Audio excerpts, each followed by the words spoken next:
This is what the finished product looks like. This is the first schematic that I came up with. And this is the final one that I used to build my product. As you can see, 2 more diodes have been added, which are Schottky diodes. These are an important part of the oscillator because they have fast switching speeds, allowing the MOSFETs to switch faster and keeping losses low.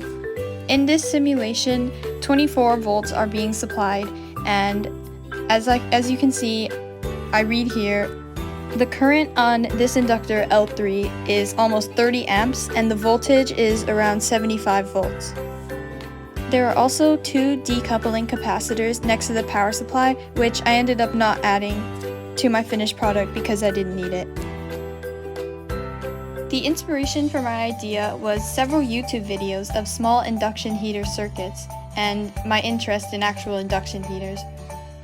My original inquiry question was, how does alternating current cause metal to heat up when moving around in a solenoid?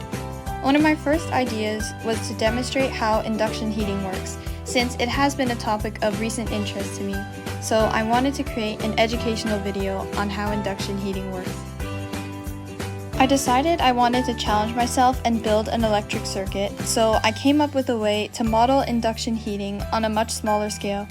My new and finalized inquiry question is, how can DC voltage be used to generate a changing magnetic field in a solenoid?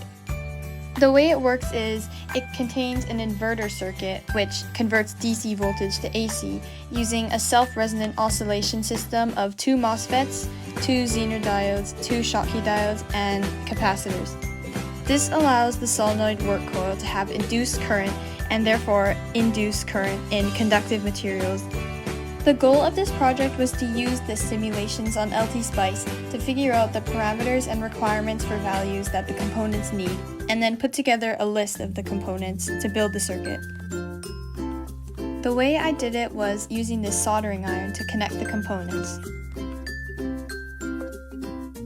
I put some components on a prototype board for neatness.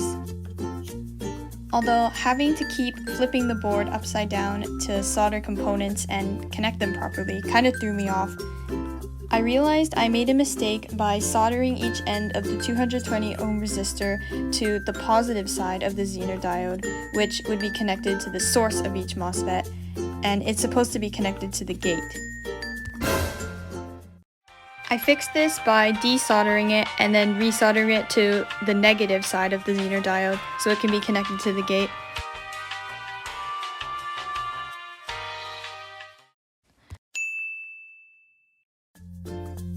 During the Zoom meetings with Tom and Mark, I showed my choices of components and they would give me suggestions to change it. These suggestions would be things like, look for a capacitor with a higher AC voltage rating, which I would do by looking through DigiKey, which I ordered my components off of, by putting in the parameters I need, such as a specific voltage rating, as well as looking at the datasheets of the components to see what is best for my circuit, which would be the values I used on my LT-Spice simulation, as well as what it can handle.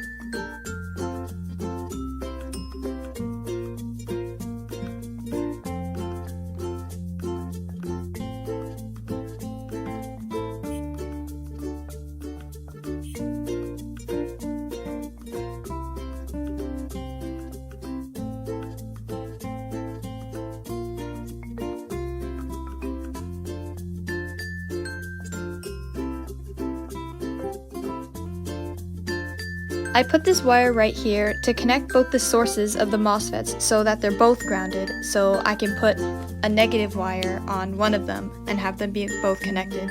The reason why I soldered 5 capacitors in parallel instead of just using 1 capacitor was so that there's more surface area available for power dissipation, which is in the form of heat. Also, soldering multiple capacitors in parallel reduces the total effective series resistance. Since higher resistance means more power dissipated, a lower effective series resistance will reduce losses due to power dissipation.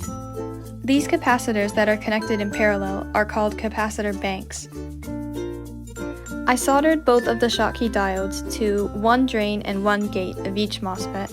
These are fast switching diodes, which help the MOSFETs switch at a quicker speed, reducing the losses during the time they take to turn on and off as the circuit oscillates.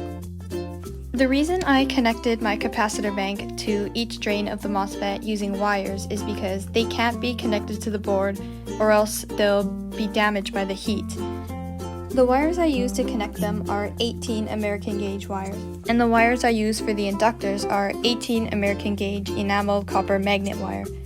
I used 20 turns on each to get an inductance of 200 microhenry as I calculated using the inductance factor that was given on the datasheet of the ferrite core.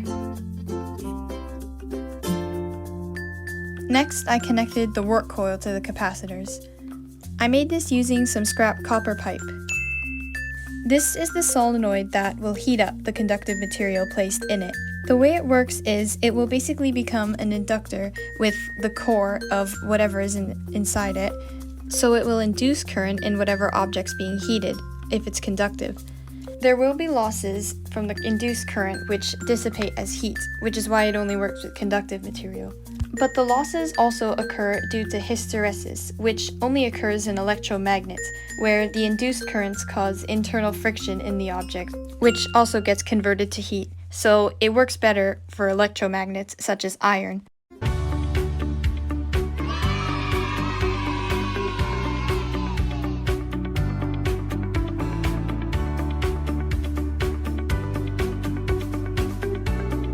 I put the finished product in a cardboard box. I borrowed a DC power supply and an oscilloscope from Vantech to test out the circuit. As I connected the power, I found a problem.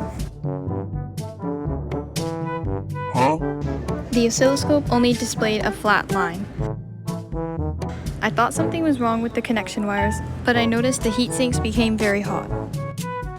I used a multimeter to measure voltage and confirm the fact that my circuit was not oscillating. It read 0 across the capacitors and work coils, so clearly something needs to be fixed. I will figure this out sometime in the future.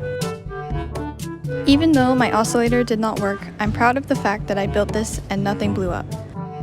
I did end up fixing my circuit in July, and now I'll show you the finished product and how I fixed it. I consulted Mark for help, and it turns out I accidentally had these capacitors shorted. I did check for shorts using a multimeter, but I guess I didn't do it properly for the capacitors, or just missed it or something. The capacitors in question are C1 and C2 on the schematic, and I fixed it by just removing them. Here is the new version. I interrupted some class at Vantech because they actually have working equipment and an entire workspace, unlike my own school, which I used to test my newly improved circuit. I couldn't figure out how to use their oscilloscope, and neither could anyone here, and it actually turns out it didn't even have the right probes on for this type of oscillating circuit. Sorry, this demo isn't very good. It needs a power source with a lot more amps to get quick, noticeable results, which I guess would be turning glowy red, aka reaching Curie point. The nail did heat up though, you'll just have to trust me on that one.